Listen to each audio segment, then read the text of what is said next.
Balai Monitor Spektrum Frekuensi Radio, Kelas 1 Makassar, musnahkan barang temuan pelanggaran, penggunaan radio dan perangkat telekomunikasi di Jalan Poros Malino, Kecamatan Bontomaranu, Kabupaten Goa, Sulawesi Selatan, Sulsel, Kamis 8 Agustus 2024. Penghancuran fisik menggunakan palu, dilanjutkan dengan cara dilindas mobil penggilas, lalu dibakar di tong yang telah disiapkan. Kepala Balai Monitor Spektrum Frekuensi Radio, Kelas 1 Makassar, Herianto, mengatakan pemusnahan 18 barang ilegal, hasil tangkapan selama 2023-2024. Ketua Tim SFR dan APT, ABD Majid Hasanuddin, mengatakan yang dimusnahkan ini merupakan ilegal. Barang telekomunikasi dan radio ilegal yang dimusnahkan dari berbagai jenis, seperti HT, radio, dan lainnya. Untuk pengelolaan PPNS memindahkan barang yang lagi, karena keuntungan kita yang memiliki izin stasiun radio, pertama kita mengalami gangguan, Bapak Ibu silakan lapor ke Bambon, nanti Bambon yang selesaikan. Untuk kalau memang bisa dilakukan proses urusan kita fasilitasi, tetapi apabila tidak bisa karena perangkat tidak izin, proses tahapan-tahapan telah kami lakukan.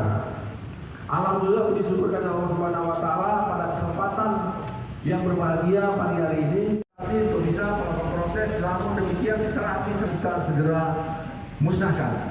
Karena itu yang saya hormati atau yang terhormat yang mewakili PLT dengan Batak soalnya. Yang saya hormati unsur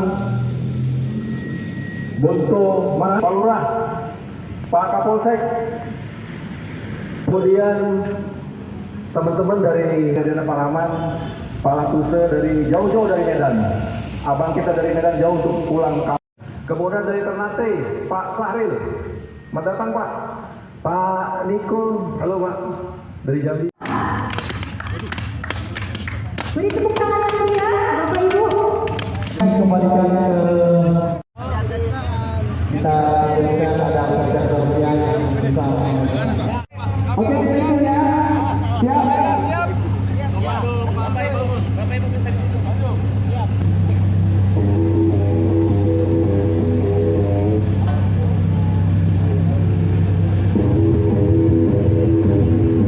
Pecahannya hati.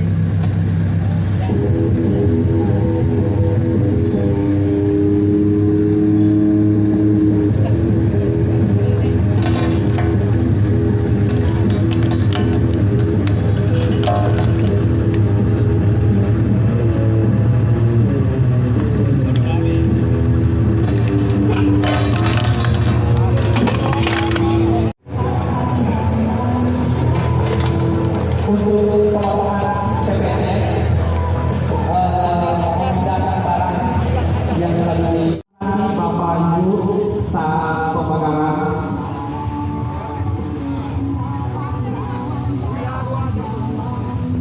Oke, 1, 2, 3.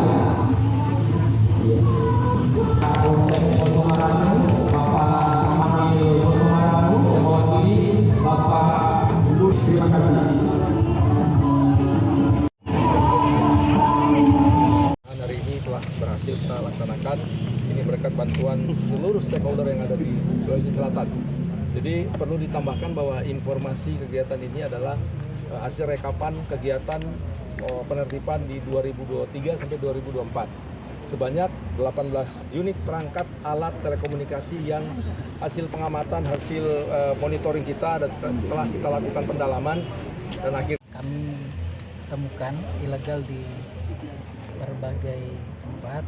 Ada yang sifatnya rumah makan menggunakan HT yang ilegal tidak tersertifikasi, lalu ada perangkat mikrotik ISP, Internet Service Provider, itu juga memancar dengan frekuensi yang ilegal, tidak sesuai dengan peruntukannya.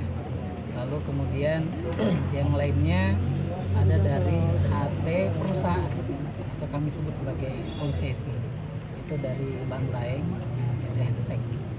Itu yang untuk seluler sendiri ada Radiolink, PT Yuha dan PT Telkom. Itu lokasi penemuannya Pak di Goa atau tersebar di beberapa tempat? Tersebar di seluruh Sulawesi Selatan. Pak, klasifikasinya dulu Pak, perbedaan yang ilegal dan non ilegal itu seperti Yang apa? resmi, Pak. Dan pedomannya seperti apa untuk penindakan seperti itu? Bisa suaranya diangkat, Pak? Oh iya, siap. Untuk yang ilegal dan non ilegal itu diatur di Undang-Undang 36 tahun 99 tentang telekomunikasi. Di antaranya harus berizin frekuensinya. Yang kedua, perangkat harus tersertifikasi. Ini dua-duanya harus dipenuhi persyaratannya. Ya, parameternya juga seperti itu, karena jika tidak, ini yang dimaksud ilegal. Jadi persyaratan izin frekuensinya harus ada, perangkatnya sendiri harus tersertifikasi. Parameter yang digunakan pada saat penggunaannya juga harus sesuai dengan izinnya itu sendiri. Gitu, Pak. Untuk proses izinnya itu seperti apa biar dikatakan masuk legal itu? Oh iya, bisa diajukan izinnya itu melalui website Spektra, milik Spektra Web, postel.go.id. Untuk pengajuannya sekarang semua via online, jadi tidak ada lagi face to face untuk mencegah yang namanya pungutan liar. Jadi semua sudah melalui online. Berapa jumlahnya Pak? Jumlahnya tadi ada 18 unit. Ya Pak, kalau misalnya ini tidak ditarik, apa dampaknya Pak? Dampaknya akan terjadi gangguan di frekuensi kalau tidak sesuai dengan parameter teknis. Yang paling parah itu yang sering kita hadapi adalah kenali di bandara. Nah ini yang jadi bahaya kalau misalnya frekuensi menara pemantau dari pengawas dari bandara itu sendiri, ATC, Air Traffic Control, ke pilot ini terganggu, ini bisa membuat pesawat di atas kesasar bahkan jatuh. Ini yang jadi bahaya, bisa mengakibatkan korban jiwa yang akan berdampak pidana. Pidananya sendiri diatur di Undang-Undang 36 itu bisa sampai dengan maksimal 15 tahun. Ini berdasarkan sidak, informasinya dari mana Pak temuannya? Lebih banyak kita sidak di lapangan melalui inspeksi langsung. Monitoring. Download Tribun X sekarang, menghadirkan lokal menjadi Indonesia.